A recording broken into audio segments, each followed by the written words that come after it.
Bon, bonjour à tous.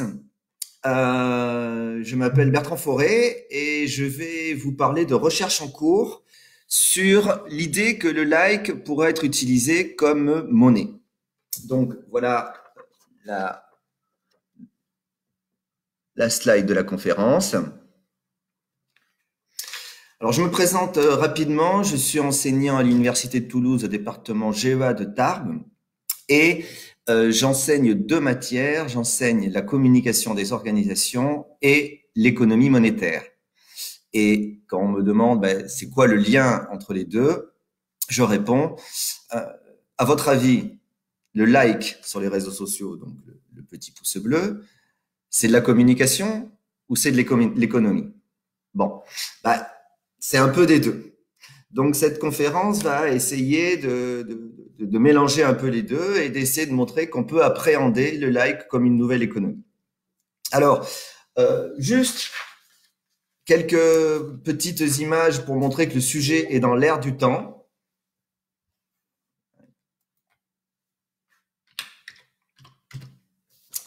Voilà trois,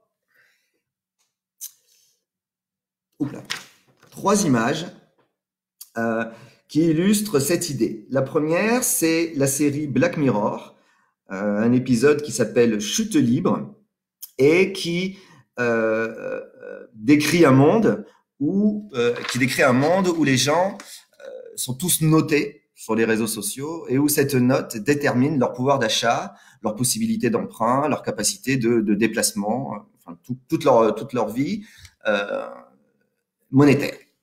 Ensuite, le second, c'est une vidéo qu'avait publiée Gad Elmaleh où il annonce à sa maman qu'il a 7 millions de followers sur Twitter. Et sa maman lui dit, je préférerais que tu me ramènes 7 millions de dollars. Donc on voit bien que les likes, c'est pas tout à fait pareil que la monnaie, mais ça commence à, il y a des équivalences. Et la dernière, c'est quelque chose qui est très récent. C'est un Anglais, Tom Moore, qui a réussi à récolter hier, c'était 13 millions de dollars de livres, juste en marchant dans son jardin. Bon, il a 100 ans. Et tout ça pour donner de l'argent au système de santé anglais. Alors, bon voilà, c'est juste pour situer les idées. Je vais faire une introduction qui est peut-être un peu longue pour qu'on sache un peu de quoi on parle quand on parle du like, tout ça, resituer ça, et après vous annoncer le plan plus précisément, sachant qu'en gros, je vais essayer je vous montrerai d'abord ce que c'est que la monnaie, et ensuite j'essaierai de voir en quoi le like peut être une monnaie. Alors, avant toute chose, il est peut-être bon de définir qu'est-ce que j'appelle le like. Alors, bon, tout va bien. Alors voilà. Le like, c'est l'ensemble des actions, c'est un terme générique que j'utilise pour désigner l'ensemble des actions, réactions, interactions sur les réseaux sociaux.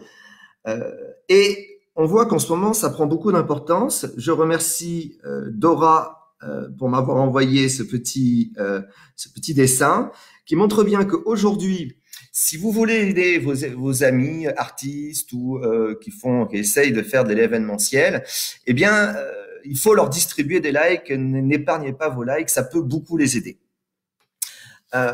Ceci dit, quand je parle de like, je parle aussi du fait que le like, c'est aussi un système de mesure qui a pris beaucoup d'importance dans nos vies privées et dans nos vies publiques, dans nos vies privées avec nos amis, nos profils, notre actualité, et avec notre vie publique, quand on crée des pages, quand on crée des groupes, quand on est dans les entreprises, quand on veut acheter des choses. Ok, donc par le like, je désigne tout ça, l'ensemble des réactions de tous ces petits boutons, partager, liker proprement dit, commenter, tout ça, c'est des unités de like. Et tout ça, ça a pris beaucoup d'importance dans notre vie. Alors, autre point qui est important à souligner, c'est que le like, aucun gouvernement, aucune entreprise, aucune banque ne l'a prévu ni programmé. D'accord? C'est quelque chose qui est émergent. Zuckerberg, quand il a créé ça, il avait une vingtaine d'années. Et maintenant, ça s'impose à nous. Ça s'impose à nous, les particuliers, mais aussi les entreprises, les gouvernements. Tout le monde est obligé de passer par les réseaux sociaux pour exister communicationnellement. OK? Et je vous ai mis là ici le Libra, ici. Et ces réseaux sociaux ont des ambitions monétaires. C'est-à-dire qu'au début du mois de septembre, Facebook a annoncé, alors pour l'instant ça capote, a annoncé qu'ils allaient créer une nouvelle crypto-monnaie, une nouvelle monnaie qui s'appellerait le Libra, en association avec un certain nombre d'acteurs du numérique. Et donc, l'idée d'utiliser les réseaux sociaux pour créer une nouvelle monnaie est dans l'air du temps. Sauf que moi, ce que je dis, c'est que la meilleure preuve qu'ils n'ont pas pensé à utiliser le like comme monnaie, c'est qu'ils, quand ils veulent créer une monnaie, ils veulent créer une monnaie à côté. Ils en créent une autre. Or, donc toute mon idée à moi, c'est ça. C'est en quoi avoir le like comme une monnaie peut permettre non plus de subir les réseaux sociaux ou subir le diktat du like, mais de reprendre la main sur lui. À quelles conditions? Ensuite, je me poserai à quelles conditions le like peut devenir une monnaie. Et ensuite, j'essaierai de voir quelles conséquences cela aura pour la communication des organisations et de manière générale pour la société. Et alors, je vous ai mis ici la photo d'Alderan, parce qu'on verra qu'utiliser le like comme monnaie pourrait peut-être permettre de booster la page de l'Université populaire de philosophie. Alors, voici le plan que je vous propose. Dans un premier temps, on verra donc les fonctions de la monnaie. On verra qu'il y en a 3, moyen d'échange, unité de compte, réserve de valeur. On fera un petit quiz à la fin pour vérifier que c'est bien pigé. Ensuite, on essaiera de voir quelles sont les fonctions monétaires du like. On verra que le like remplit les 2 premières fonctions, mais pas encore la 3e, moyen d'échange. Et ensuite, je vous présenterai un peu mes recherches en cours et quelles contributions j'espère retirer de tout ça. Correct?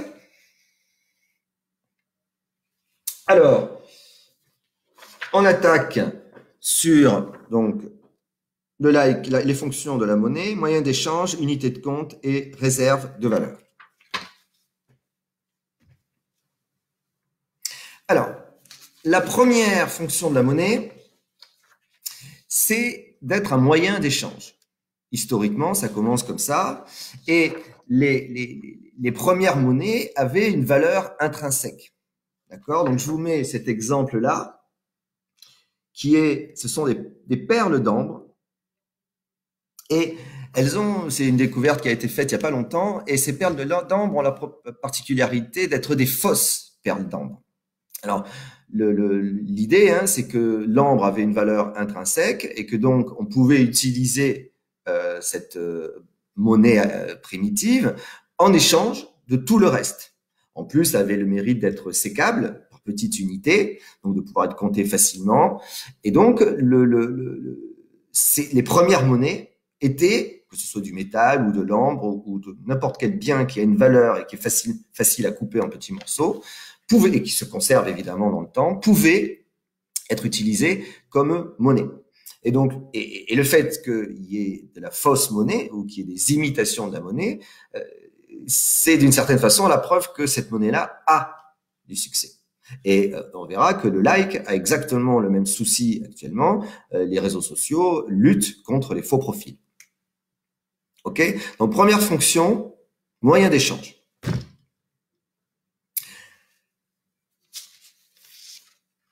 Les monnaies qui sont apparues après sont ce qu'on appelle les monnaies fiduciaires. Alors, bon, c'est un peu long. Les monnaies fiduciaires, ça vient du terme inspirer confiance. Et ces monnaies-là, elles n'ont aucune valeur en tant que telles. La carte de crédit, le billet de banque, les pièces de monnaie qu'on a actuellement, leur valeur en tant que telle est nulle. Pourquoi on leur fait confiance? On leur fait confiance parce qu'elles ont fait leur preuve en tant qu'unité de compte. Okay? Alors, on a un exemple connu, enfin, qui nous touche tous en ce moment et qui fait beaucoup débat, c'est l'euro. Avant de créer l'euro, l'Union européenne a dû créer ce qu'on appelait l'ECU, European Currency Unit, qui était une pure unité de compte, qui ne servait pas du tout à faire les échanges. Alors bon, comme moyen d'échange, donc ça avait été le sujet du débat entre Emmanuel Macron et Marine Le Pen en 2017. Marine Le Pen avait prétendu que l'écu pouvait être utilisé pour faire des échanges. Emmanuel Macron lui a rappelé non, c'est juste une unité de compte. Donc c'est pas encore une monnaie. Pour être une monnaie, il faut remplir ces deux fonctions. OK? Et donc, il y a une équation là que malheureusement, je peux pas vous montrer, ça c'est trop petit sur la diapo, qui permet de calculer une unité de compte, comment elle se réfère à toutes les autres et comment toutes les autres valeurs se réfèrent à celle-là. OK? Donc, première fonction, moyen d'échange. Deuxième fonction, absolument indispensable lorsqu'on parle de monnaie fiduciaire, être une unité de compte. La monnaie, c'est toujours, il faut qu'il y ait de la comptabilité derrière. OK? Et troisième fonction, la fonction réserve de valeur. Alors, pareil, là, je crains que les slides, ça donne pas grand-chose. Donc, pour que la monnaie inspire confiance et acquiert de la valeur, il faut qu'elle soit émise en quantité suffisante. Alors, il y a, je vais faire une toute petite parenthèse pour faire référence à la conférence de Martin Baptiste de la semaine dernière.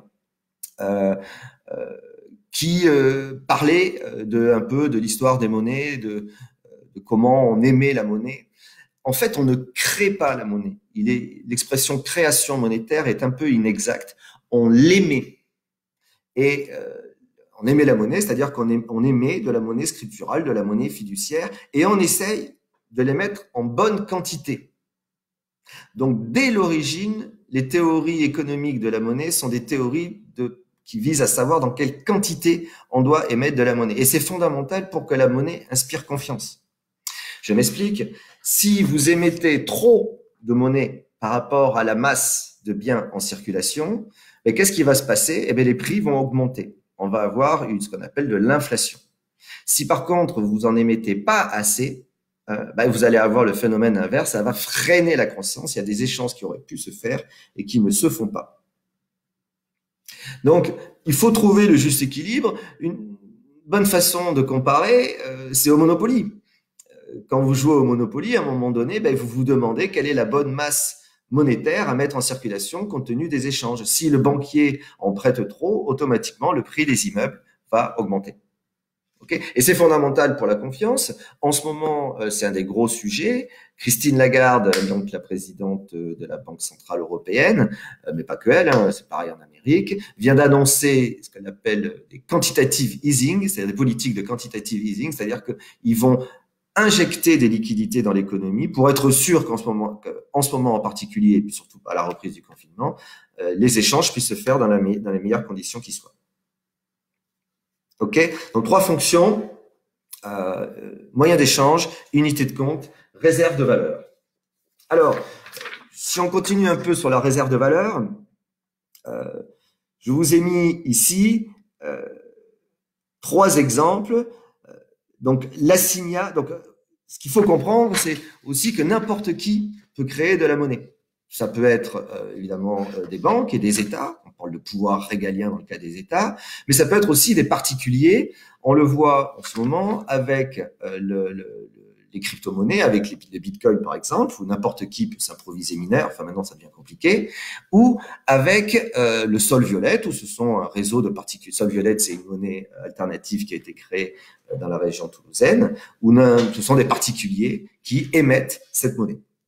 Alors, elle est un peu particulière. Le sol violet est une monnaie un peu particulière parce que c'est une monnaie qui ne remplit pas, donc qui n'est pas une vraie monnaie, qui ne remplit pas la troisième fonction de réserve de valeur. C'est une monnaie qui se déprécie automatiquement avec le temps si elle n'est pas utilisée. Donc, si vous avez un billet de sol violette, si vous ne l'utilisez pas, vous vous retrouvez avec un billet qui ne vaut rien au bout d'un an, au bout d'une certaine période. Donc, c'est pas la plupart des monnaies libres sont ainsi, et donc c'est une limite forte. Alors c'est un objectif philosophique pour elle de ne pas encourager l'épargne, la spéculation, mais du coup une monnaie qui ne garde pas sa valeur, qui ne permet pas d'épargner, c'est une monnaie aussi qu'on ne peut pas taxer, sur laquelle on ne peut pas investir. Donc c'est une monnaie qui ne remplit pas une des fonctions fondamentales de la monnaie, qui est de pouvoir garder la valeur dans le temps. OK? Alors, je vous ai mis ici, en ce moment, là, alors, je ne sais pas si vous verrez bien, des petits graphiques où on voit comment se sont comportées les monnaies à l'heure actuelle pendant la crise. Donc, on voit que sur la fin, en haut à gauche, le dollar, l'euro, la livre, le yuan, les monnaies chinoises et le bitcoin, on vient, on voit que toutes les monnaies sont en difficulté avec la crise, sauf paradoxalement, le Bitcoin. Le Bitcoin, qui est une crypto-monnaie qui a été créée en 2008, en plein pendant la crise financière, et qui résiste en ce moment plutôt pas mal à la crise, et qui devient une valeur refuge. Alors, une valeur refuge, ça veut dire quoi? Il y a une vieille loi en économie qui s'appelle la loi de Gresham, qui dit que la mauvaise monnaie chasse la bonne. Ça veut dire quoi? La mauvaise monnaie chasse la bonne. Ça veut dire qu'une bonne monnaie va avoir tendance à être épargnée, puisqu'elle a une forte valeur, alors que la mauvaise monnaie va être utilisée pour faire des échanges. OK? Et donc, c'est une vieille loi et qui s'illustre toujours aujourd'hui. Le Bitcoin, au début où il a été créé, donc en 2008, avait une faible valeur sur le marché des devises. Et donc, il était utilisé pour faire des échanges, notamment sur le Darknet. Et au fur et à mesure qu'il a pris de la valeur, donc en ce moment il est à 6 000 euros, eh bien, il est beaucoup moins utilisé pour faire des échanges. Ok, donc on se retrouve avec une illustration de la loi de Gresham, même aujourd'hui.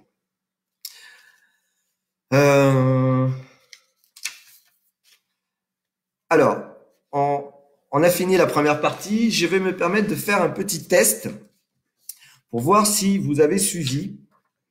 Donc, voilà un certain nombre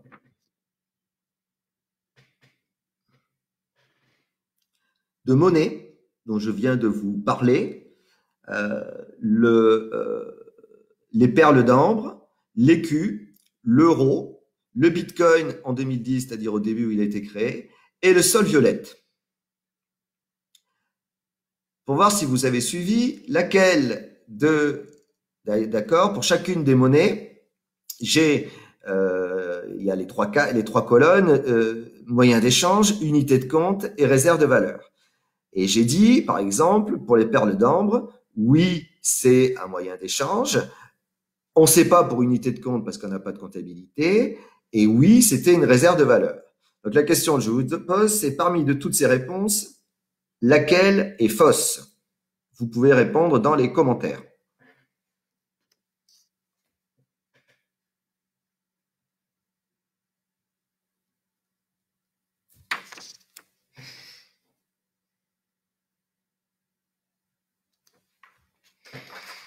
Alors que je regarde si ça répond.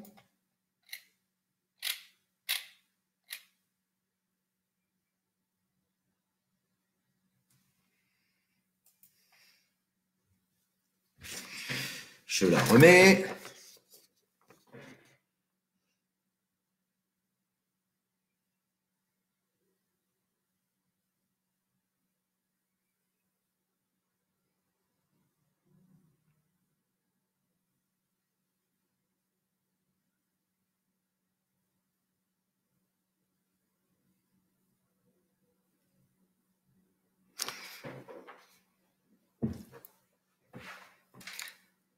Alors, je vois qu'il y a des réponses.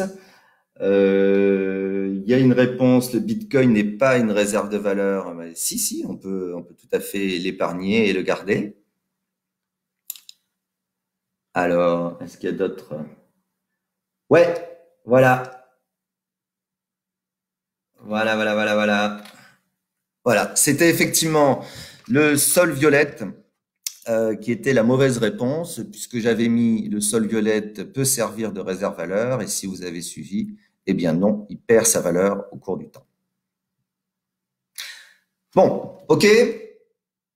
Moyen d'échange, unité de compte, réserve de valeur. On va essayer de voir comment ça marche maintenant avec le like.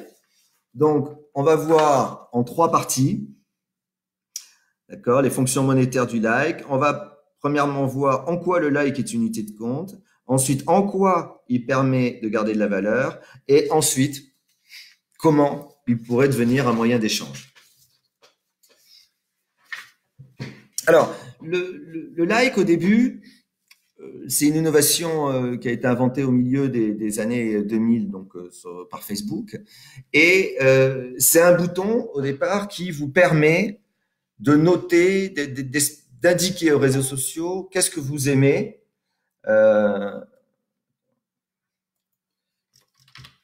Qui permet aux réseaux sociaux de savoir ce que vous aimez pour ensuite vous envoyer des informations qui vont vous intéresser.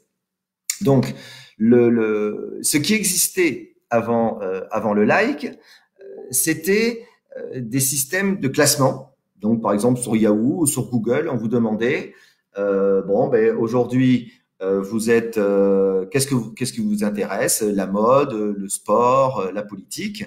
Et vous classiez vos préférences et le réseau social vous envoyait l'information correspondante au choix que vous aviez donné.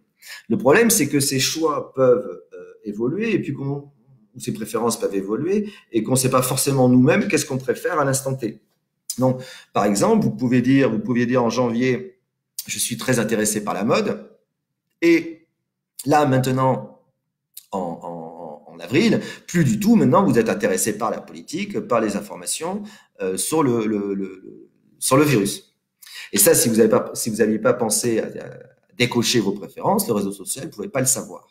Donc, le génie de Facebook, sur ce coup-là, ça a été d'inventer un simple petit bouton et on s'en fiche complètement de savoir si vous êtes triste, si vous êtes joyeux. Ce petit bouton, il indique qu'est-ce qui vous intéresse. D'accord? Et donc, le Facebook, qu'est-ce que fait Facebook? Il prend en compte tout ce que vous avez liké récemment, tout ce qu'ont liké vos amis récemment aussi, et tout ce qu'ont liké les gens qui likent comme vous d'habitude. Et en fonction de ça, Facebook vous envoie des informations qui sont censées vous intéresser. Bon, le modèle a eu beaucoup de succès. C'est fait pour nous rendre dépendants.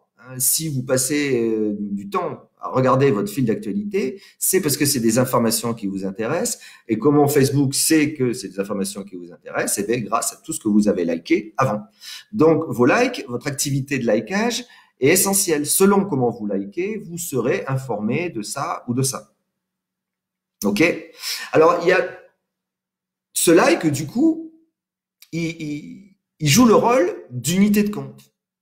C'est-à-dire que ce soit pour noter les contenus, que ce soit pour noter les individus, les contenus qui sont publiés, que ce soit pour noter les individus et leur profil, ou les organisations et leurs pages, c'est la même unité, le like, la même unité de compte de Tarbes à Tombouctou, comme j'aime dire. Un like égale un like. Alors, on va voir que, justement, ça dépend qui c'est qui like, mais de Tarbes à Tombouctou, un like, bon, reste un like. Et ce qui est bien, c'est qu'on en a tous la même quantité par jour et que les compteurs sont remis à zéro tous les jours. Donc là, je fais un petit clin d'œil à une question que j'avais posée lors de la conférence de Martin Baptiste. D'accord? Donc c'est bien quelque chose, le like, qui permet de tout comparer, les individus, les contenus, les pages, les groupes, partout dans le monde, avec la même unité. OK? Donc, déjà, le like a une fonction d'unité de compte et qui est une fonction monétaire. Alors, juste une petite précision. Alors, je vous le mets là. OK, donc ça, c'est ce que je vous ai dit. Facebook vous envoie l'information en fonction de comment vous avez liké récemment, comment vos amis ont liké et comment les profils qui likent comme vous ont liké. Et ensuite, ce temps d'attention, il est monnayé pour diffuser des contenus publicitaires adaptés aux intérêts des utilisateurs. Alors, je vous ai mis le dislike parce qu'il y a eu tout un débat sur l'intérêt de mettre ou non un bouton dislike. Et il y a deux modèles qui s'affrontent et je me centrerai sur celui de Facebook. Donc, il y a le modèle de YouTube. YouTube admet la fonction dislike, alors que Facebook fait semblant de l'admettre. Je m'explique. Alors Facebook, il a l'équivalent d'un outil, d'un dislike qui s'appelle le bouton greu, c'est-à-dire que sous vous avez 5 réactions possibles. Vous pouvez liker tout simplement. Vous pouvez mettre un cœur, vous pouvez mettre un éclat de rire, vous pouvez mettre des larmes, vous pouvez mettre que vous êtes furieux. Ça vous plaît pas.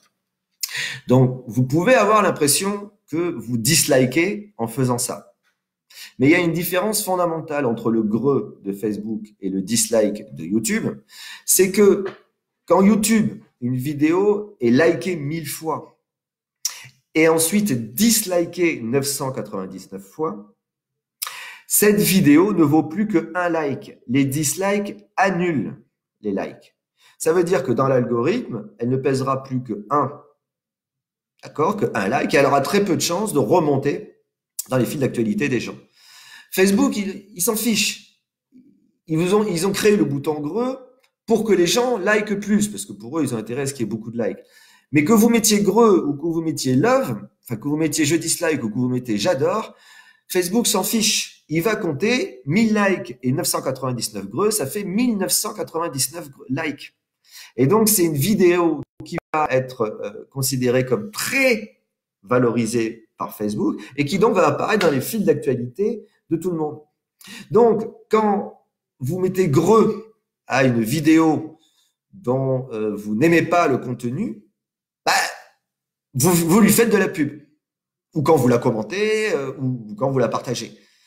La meilleure sanction contre une vidéo qui ne vous intéresse pas ou qui vous semble choquante, c'est l'indifférence ou éventuellement de la signaler à Facebook proprement dit. Mais dès que vous réagissez, vous lui donnez de la valeur, quelle que soit la connotation que vous donnez à ce commentaire et à cette réaction. OK? Donc, on vient de voir, le like est une unité de compte et qu'il y a plusieurs, il y a en débat comment on doit faire comment on doit la valoriser, comment on doit la comptabiliser. Et donc moi, je me centre sur le modèle de Facebook où le like a toujours une valeur positive. Il n'y a pas de valeur, on peut pas soustraire le like de quelqu'un d'autre que le sien. On peut enlever le sien, mais on peut pas enlever le like de quelqu'un d'autre. Alors, comment cette unité de compte peut-elle ensuite devenir une réserve de valeur? D'accord, le like, bon, une fois que vous l'avez, il est dépensé, on va dire, et il est là. Eh bien, ce qu'il faut comprendre, c'est que au départ, c'est quand même un système de vote, le like. Donc, c'est quelque chose qui permet de classer les individus et les contenus et les pages. Et donc, si vous êtes une page qui a beaucoup de popularité, qui a été beaucoup likée ou qui a beaucoup d'amis, eh bien, quand vous-même, vous allez vous mettre à liker, eh bien, votre like, il sera pas égal à tout le monde, à celui de n'importe qui. Si par exemple, c'est moi qui vous like, c'est pas du tout pareil que si c'est Cristiano Ronaldo, un joueur de foot célèbre. Donc Cristiano Ronaldo, c'est le personnage public qui a le plus d'abonnés en ce moment sur Facebook. Je sais plus, ça se compte en millions. Et donc, quand Ronaldo vous like, ok, vous apparaissez sur son fil d'actualité et tous ses abonnés, enfin, vous apparaissez pas sur son fil d'actualité, mais tous ses abonnés sont susceptibles d'être prévenus qu'il vous a liké. Ça veut dire que vous allez apparaître, vous allez être vu par des millions de personnes. D'accord? Donc le like de Facebook, de Cristiano Ronaldo, il a une forte valeur. Et donc, Cristiano Ronaldo, s'il voulait, alors peut-être qu'il le fait, je sais pas, il pourrait très bien envisager d'aller chez son boulanger le 1er janvier et de lui dire, écoute, je like ta boulangerie, des millions de personnes vont connaître ta boulangerie et en échange, tu me livres le pain tous les matins gratuitement. OK? Alors, vous voyez qu'on n'est pas loin entre le like unité de compte, le like réserve de valeur au sens où le profil d'un individu peut capitaliser des likes, n'est pas loin du like instrument d'échange. Cristiano Ronaldo, presque, il pourrait utiliser le like comme instrument d'échange. Alors, comment on pourrait nous le faire, nous, et comment les entreprises pourraient le faire, ça va être l'objet de la suite de la conversation, de la conférence. Mais juste 2-3 petits points. Comment on sait actuellement quelle est la mesure qu'utilise Facebook pour classer un peu les contenus, les individus, les pages. C'est une mesure qui s'appelle le taux d'engagement, enfin je le fais très court, et qui prend en compte les quatre variables suivantes. La première, c'est votre nombre d'amis. La seconde, c'est la fréquence des publications que vous faites. La troisième, c'est le nombre de réactions qu'ont ces publications. Et la quatrième, c'est le taux de reach, le taux d'impression, c'est-à-dire le nombre de personnes, le nombre de vues concrètement, le nombre de personnes qui ont vu la publication. Donc, par exemple, le taux d'engagement que peut générer Ronaldo, avec un like de Ronaldo, vous allez toucher des millions de personnes. Si vous avez 300 amis et que c'est chacun de ces 300 amis a 300 amis, même si vous, les 300 amis vous like, bah, vous toucherez pas un million de personnes. Vous toucherez 300 fois, ça commence à faire pas mal quand même. Ok, donc ce qu'on a actuellement, on a donc un like qui est donc une unité de compte.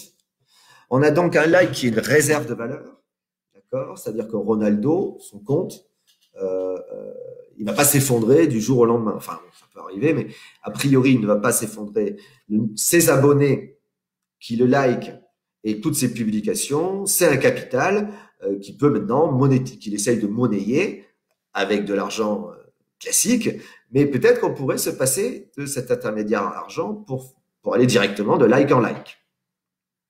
Ok. Donc, qu'est-ce qui manque en ce moment pour faire ça? D'accord. Qu'est-ce qui manque? Ronaldo, lui, il pourrait liker, mais qu'est-ce qui fait que tous on peut pas le faire? Ce qui manque, c'est deux choses que je vais développer maintenant et que c'est l'objet de mes recherches.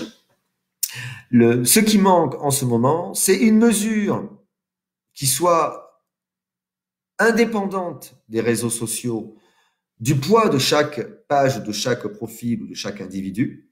Actuellement, c'est les réseaux sociaux, c'est leurs algorithmes qui sont ultra secrets, qui déterminent qui a de la valeur, qui est classé au-dessus des autres. Et on sait, bon, on sait grosso modo comment ils calculent ça, mais les détails de la formule par définition sont secrets puisque c'est leur facteur clé de succès. Donc, il nous manque une mesure qui permettrait d'avoir le poids relatif des profils. Et ensuite, il nous faudrait un système qui permettrait d'échanger les likes. Et donc, je m'explique. Imaginons que, je vais y venir, mais imaginons que vous avez, qu'on puisse calculer la valeur d'un profil comme étant une valeur de 10, dans une unité 10 likes. Un autre profil aurait une valeur de 5 likes. D'accord? Donc, il y a le profil A qui a 10 likes, le profil B qui a 5 likes.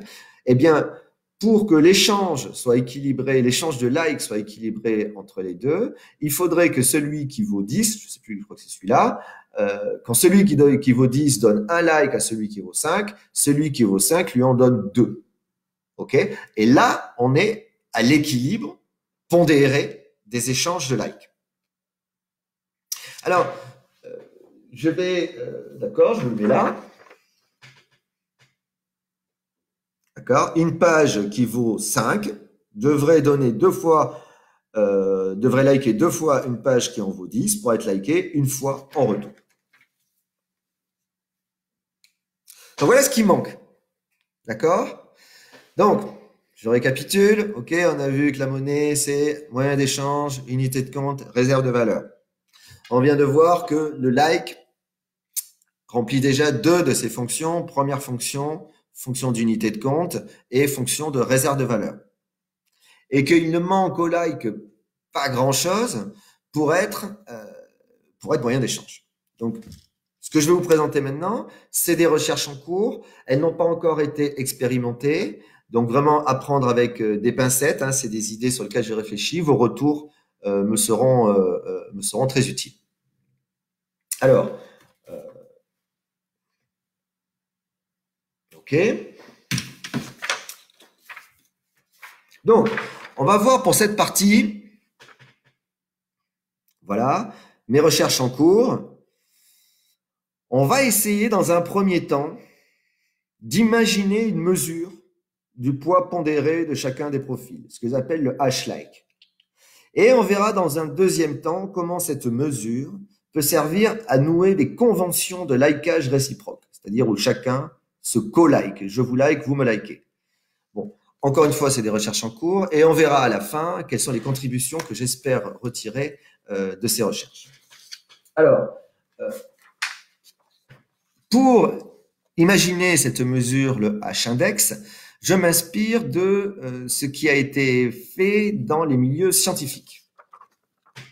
Donc, de même qu'il existe plusieurs unités monétaires et de likeage, il existe plusieurs unités de mesure de la valeur scientifique d'un chercheur, d'une université, d'une revue. Et ces index permettent de classer les chercheurs et déterminent leur rémunération, leurs subventions et leurs déplacements.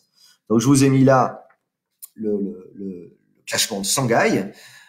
Selon comment vous êtes classé, selon comment les universités sont classées dans ce classement, elles sont plus ou moins réputées, elles ont des plus ou moins bons étudiants, des plus ou moins bons professeurs et des plus ou moins de fonds.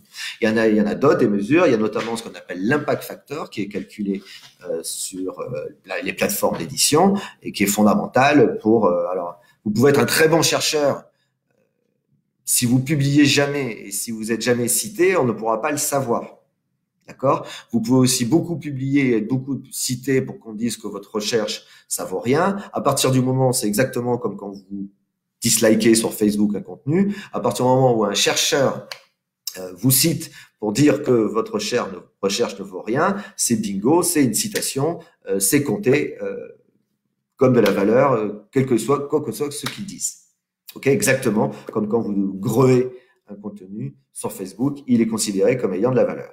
Donc, c'est un peu une mesure qui ressemble au taux d'engagement, hein, d'accord? C'est le nombre de publications d'un chercheur fois le nombre de réactions, c'est-à-dire le nombre de fois où il est cité, et les plateformes essaient de voir combien de fois il est lu, d'accord? En estimant qu'un chercheur qui publie beaucoup et qui est beaucoup cité, il est beaucoup lu, donc il a une grosse influence sur la société. Okay, donc il y a vraiment un parallèle entre cette mesure et celle qui est mise en œuvre sur les réseaux sociaux. Le problème, c'est que ces mesures sont, à part le classement de Shanghai, mais l'impact factor, c'est une mesure qui est élaborée par les maisons d'édition et qui est de même que, enfin c'est un peu moins secret que la formule de Facebook, mais de même que la formule de Facebook, l'algorithme de Facebook, c'est une formule sur laquelle les chercheurs n'ont pas la main. Et donc, si les maisons d'édition changent quelques paramètres dans la formule, ils peuvent se retrouver déclassés sans avoir été prévenus. Et donc, les chercheurs, une dénommée Arzing, ont inventé une autre mesure plus simple, plus accessible, indépendante de ces plateformes d'édition, qu'ils appellent le H-index.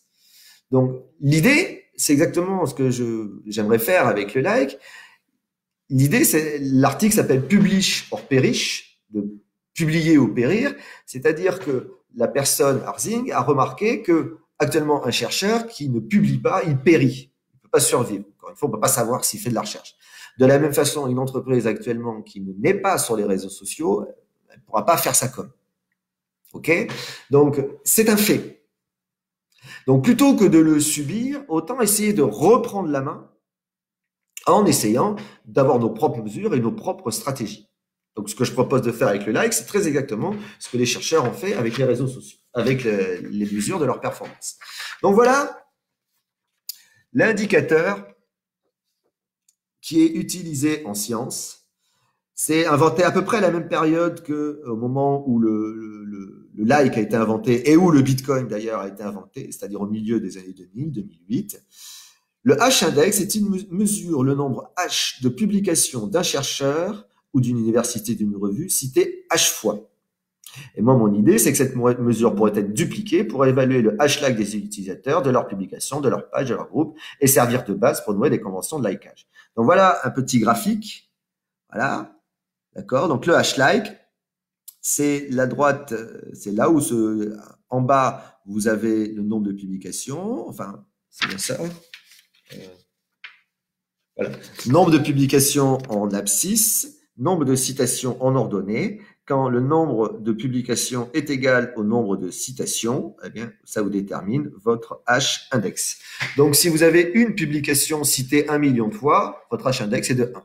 Si vous avez 1 million de citations citées une fois, votre H-index est de 1. Si vous avez 10 publications citées 10 fois, votre H-index est de 10. OK? Donc, on pourrait tout à fait faire pareil avec les réseaux sociaux. Par exemple, là, depuis le confinement, Eric Lowen, le président de l'Université populaire de philosophie, fait un travail formidable sur Facebook et publie régulièrement des conférences de lui ou d'un certain nombre d'invités qui sont passionnantes. Eh bien, on pourrait, là, sur cette période-là où il a commencé depuis le confinement, on pourrait calculer son H-like et comparer ce H-like avec celui de l'Université populaire de Bordeaux ou de Lyon, enfin je ne sais pas si elles existent, ou celui des universités comme la mienne qui, pour l'instant, ne font pas de conférences en ligne. Peut-être qu'elles devraient. OK? Donc on pourrait ainsi mesurer les pages, la valeur, le poids pondéré des pages sur les réseaux sociaux. Et donc, OK, on a ce H-index, cette valeur, une mesure qui est autonome, qu'on peut recalculer soi-même, dont on n'est pas dépendant des réseaux sociaux. Et grâce à ça, on pourrait savoir dans quelle mesure on pourrait équilibrer, mettre en équivalence les likes de chacun. Donc si Alderan, enfin l'Université populaire de Toulouse, a un H-like de 10, et que celle de Lyon elle a un H-like de 20, eh bien il faudrait que celle de Toulouse like 2 fois celle de Lyon pour que Lyon le like une fois. Alors, je vais essayer de préciser. Et donc, du coup, on pourrait même imaginer que l'Université populaire de Toulouse et l'Université populaire de Lyon décident, une fois qu'elles auront calculé leur H-like réciproque, décident de contractualiser ces échanges de likes. Donc, il est temps de préciser ce que j'appelle un échange de likes. Un échange de likes, ça veut dire quoi? Ça veut dire liker 2 fois. Ça veut dire liker au carré. Ça veut dire liker le like. Alors, ça fait beaucoup de likes, hein, mais c'est ça qui peut permettre, à mon avis, ça c'est pas prévu par Facebook, et c'est ça, à mon avis, qui peut permettre de disrupter un peu, c'est un terme à la mode, de perturber Facebook, ou en tout cas de le surprendre, et donc de reprendre la main. Donc, qu'est-ce que j'appelle liker le like ou échanger des likes réciproques? Ben, c'est ce qu'on a fait avec Eric là en amont de cette conférence, c'est-à-dire que Eric a publié l'annonce de ma conférence sur la page de l'Université populaire de philosophie. Et moi, j'ai partagé le fait qu'il l'a publié. Et il est venu liker mon partage. En faisant ça, il n'était pas obligé de le faire, il m'a signifié qu'il avait vu que j'avais partagé, c'est-à-dire que j'avais liké aussi. Et il aurait pu faire pareil avec mon like.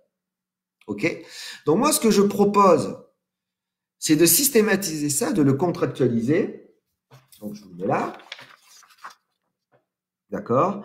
Les échanges de likes réciproques pourraient être comptabilisés et faire l'objet de conventions de likage dans le rapport d'équivalence défini par le H-like respectif.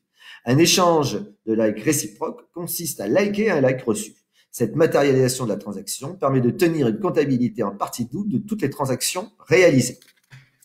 D'accord? Comme ça, chaque partie, chaque participant au contrat, à la convention de likage, peut ensuite tenir sa propre comptabilité de combien de fois il a été liké et combien de fois lui-même a liké ceux qui l'ont liké. Donc, et après, il peut comparer à la fin de la période avec son partenaire. OK, on a bien fait les bons échanges de likes, on continue la convention. OK? Et ça donnerait, si par exemple là, on s'entendait tous, là, tous les gens qui regardent la conférence, pour partager en même temps la vidéo de la conférence ou une conférence d'Eric. Et après, pour tous se liker les uns les autres, le fait d'avoir partagé la même vidéo, on créerait dans l'algorithme de Facebook une espèce de boule, enfin quelque chose de très très dense en co-likage, qui du coup aurait une audience beaucoup plus élevée. Alors, il y a des gens qui ont fait ça peut-être sans l'avoir théorisé ou peut-être spontanément, c'est les gilets jaunes. Les gilets jaunes, ils étaient peut-être pas très nombreux au début, mais comme ils ont passé beaucoup de temps à partager les mêmes vidéos et à les commenter sur les pages des uns et des autres, ça a créé une grosse densité communicationnelle entre eux, et du coup, on n'a parlé que d'eux. OK? Et donc, ça, je crois que c'est Margaret Mead qui disait les grandes choses se sont faites en petits comités. Un petit groupe de personnes sur les réseaux sociaux peut avoir beaucoup d'impact. Alors, attendez. Bon, ma vidéo, elle marche là.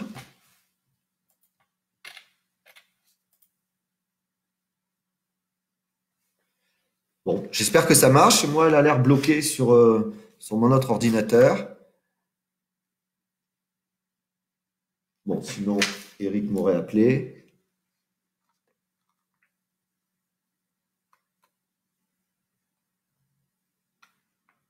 Ça a l'air d'être bon. Euh, je finis. Tout ce travail de likeage et de co-likeage donc, pourrait être comptabilisé et donc pourrait être donné, pourrait devenir un des objectifs du gestionnaire de la page, on appelle ça souvent des community managers, et permettrait aussi de savoir quelle est la contribution de ce professionnel à la valeur ajoutée ou au bénéfice de l'entreprise. On pourrait comptabiliser combien de likes, de co-likes il a fait sur une certaine période, combien de conventions de likeage il a noué officiellement ou informellement avec combien de pages et voir ensuite si effectivement ça a augmenté son audience et ensuite les ventes de l'entreprise. D'accord? Et donc, je pense que ça peut beaucoup intéresser les community. Ils ont déjà des indicateurs comme ça, mais celui-là, ils auraient le mérite d'être calculés par eux-mêmes et pas par les réseaux sociaux. Et ça peut marcher aussi. Donc bon, là, je suis pas face à mes étudiants, mais je conseille souvent à mes étudiants lorsqu'ils ont un stage de community management dans une entreprise, de commencer par ça. De commencer par dire à leur tuteur ou à leur employeur, voilà, moi, j'aimerais être autonome sur la stratégie que je vais mettre en place. Je veux pas que vous soyez dans mon dos tous les jours pour me dire, oui, tu publies ça, tu dépublies ça, on veut pas de ça ou on voudrait ça. Laissez-moi autonome sur mes contenus. Je m'engage juste sur une augmentation du hashtag de temps à la fin de la période. Et donc, si il a effectivement augmenté le hashtag de temps, bah, tant mieux, il a une prime. Sinon, il l'a pas. Donc, ça a l'air un peu, c'est très business ce que je raconte, mais c'est des problématiques que se pose actuellement la profession et que se posent aussi mes étudiants. Souvent, les employeurs, ils disent bon, ben, je veux faire une page Facebook. Bon, je vais prendre un jeune, il va savoir ce que c'est. Ben, non, c'est pas parce que vous êtes très à l'aise avec votre page Facebook que vous allez être bon pour gérer la page Facebook professionnellement. Donc, il y a un vrai problème de professionnalisation, de reconnaissance de la professionnalisation de ce métier. Et avoir cette mesure-là, je pense que ça pourrait aider. Donc, l'idée, ça serait vraiment de faire du like, d'accord? On pourrait contractualiser. La valeur ajoutée pourrait être calculée et traduite en rémunération. Et cette rémunération pourrait être indexée sur la réalisation d'objectifs. Et donc, on se retrouverait exactement dans le même schéma que dans le schéma classique de la comptabilité en monnaie, d'accord, avec quelqu'un qui a des objectifs de performance sur des chiffres, quelqu'un qui calcule ces chiffres pour être sûr qu'ils ne sont pas truqués, et puis quelqu'un qui reçoit les chiffres, donc l'accountant qui rend les chiffres, l'accountant, le comptable qui les calcule, et l'accounti, celui qui les reçoit. Et c'est un certain niveau d'entreprise, on rend des comptes sur cette performance-là et après, ça remonte à d'autres niveaux de l'entreprise. Donc, on pourrait tout à fait imaginer de faire pareil avec les likes. Alors, je vous montre une toute petite illustration. Voilà. Si on prend une situation en T0 avec un administrateur en bleu, avec des invités en rouge, donc ça, c'est la page adhérent, et puis des membres en jaune. Et en noir, les amis, en grisé les groupes et en cercle blanc les pages. Donc on voit que, mettons qu'on ait une composition avec un administrateur de groupe, deux invités qui viennent faire des comptes, on fait trois personnes qui regardent. L'administrateur du groupe crée de la page, fait une page où il y a donc les deux invités et les trois membres. Et il crée un groupe avec les deux invités pour pouvoir s'organiser de manière un peu plus discrètement ou informellement. OK? Donc là, c'est la situation en T0. Mettons maintenant qu'en T1, OK, on fasse comme on a fait avec Eric. Eric et moi, on se co-like. Donc le petit trait bleu là, ici, c'est le fait de se liker réciproquement. Mais on n'est que tous les deux à le faire. Et donc en T1, en T2, pardon, on se retrouve avec un impact très faible. Imaginons maintenant que, au lieu d'être que tous les deux à le faire, tous on le fasse, les autres invités qui regardent la conf, les autres membres de la page, tout le monde se like, se co-like, partage, vérifie que tout le monde a bien partagé. Eh bien, je vous fais le pari qu'en T2, on aura gagné, non seulement la page aura gagné de l'audience parce qu'on aura été visible par beaucoup plus de monde, mais en plus, on pourra même avoir, coup de bol, des gens qui, ayant été touchés par la vidéo et se connaissant, fassent d'eux-mêmes du co-likeage. Et donc, on duplique, d'accord, le processus un peu plus loin. D'accord? Donc, c'est une discipline à avoir, hein, c'est du boulot, mais on peut en dire autant de la comptabilité. Un comptable, il ne fait que ça, compter les transactions en 2 fois. C'est pour ça qu'on parle de partie double. Okay, il les compte à la fois l'achat, la vente, et puis chaque fois le transfert de monnaie. Et donc, il compte 2 fois. Ça lui permet de vérifier après, dans les 2 comptes, que les 2 comptes sont à égalité. OK?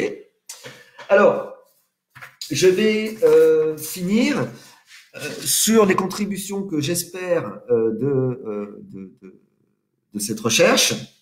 La première, c'est donc théoriser un usage du like qui n'a pas été prévu par ses concepteurs, donc l'utiliser comme instrument d'échange.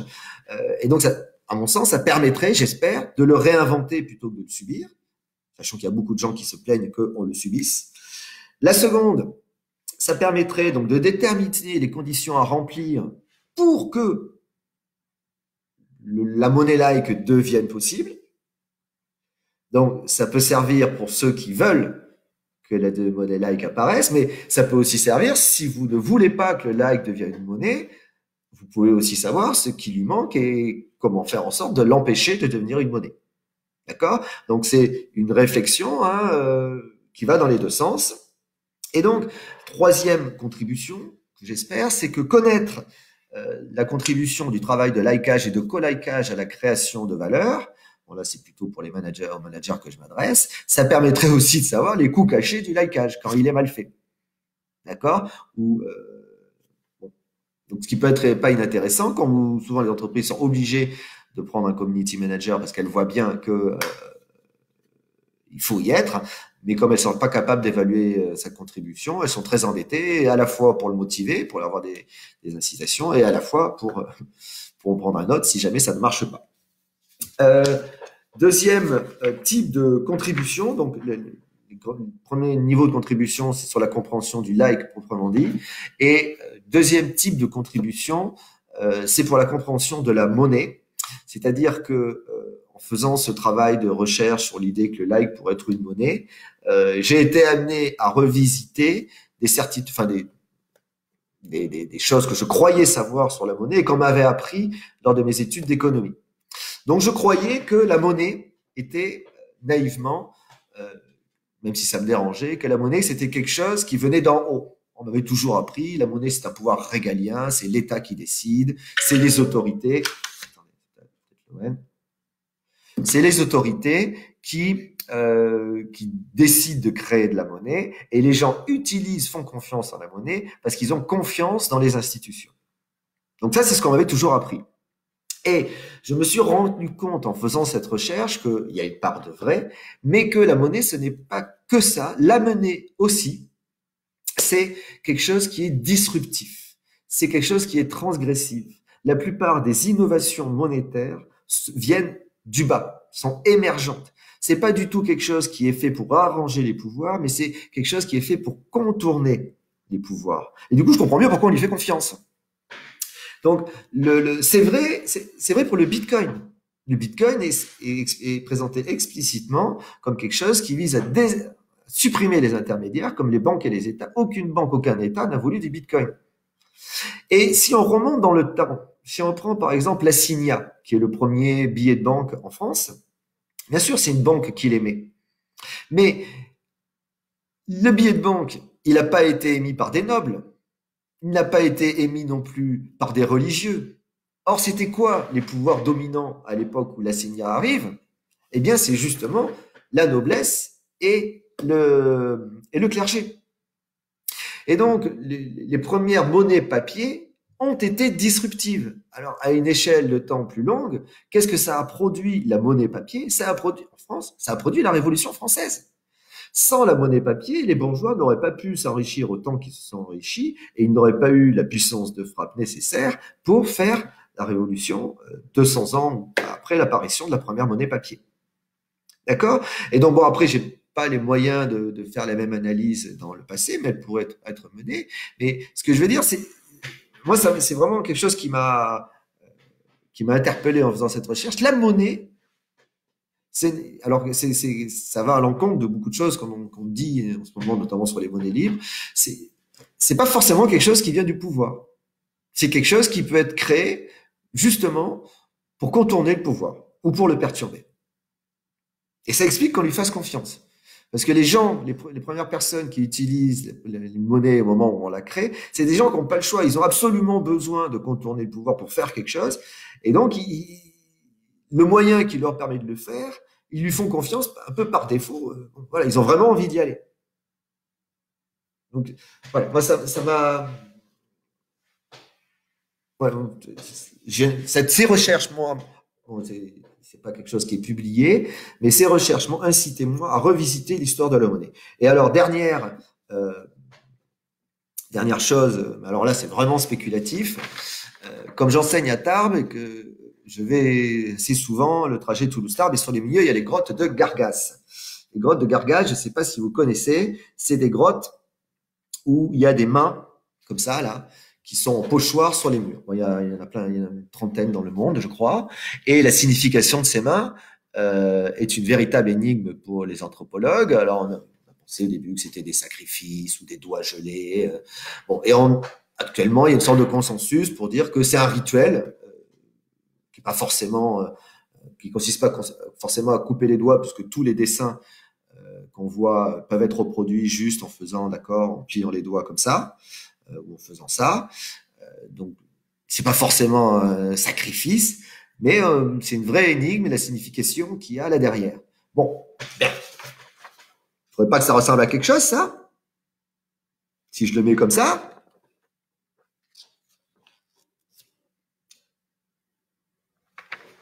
fait un like. Donc, on pourrait faire l'hypothèse, mais bon, j'en ai pas discuté avec les responsables de la grotte de Gargas, on pourrait faire l'hypothèse que cette grotte de Gargas est une première comptabilité publique des transactions commerciales. Peut-être que ces mains-là signifient, bon ben voilà, on a noué une transaction, ta main et la mienne, ça veut dire qu'on s'est collaqué pour s'échanger tel bien, et quand on reviendra un an après, on pourra vérifier que la transaction a bien été faite. Bon, alors voilà. Je vais finir là-dessus. C'est très bon, là c'est très spéculatif. Hein. Voilà, je vous mets une petite bibliographie pour la fin. Alors oui, j'ai oublié de dire, il doit y avoir des philosophes parmi nous. Les philosophes, notamment Aristote, ont beaucoup parlé de la monnaie. Je ne suis pas spécialiste, donc je l'ai pris de m'excuser d'avance si j'ai fait des erreurs hein, ou des inexactitudes. Bon, ceci dit, j'ai à la maison le petit Aristote pour vérifier si on doit discuter.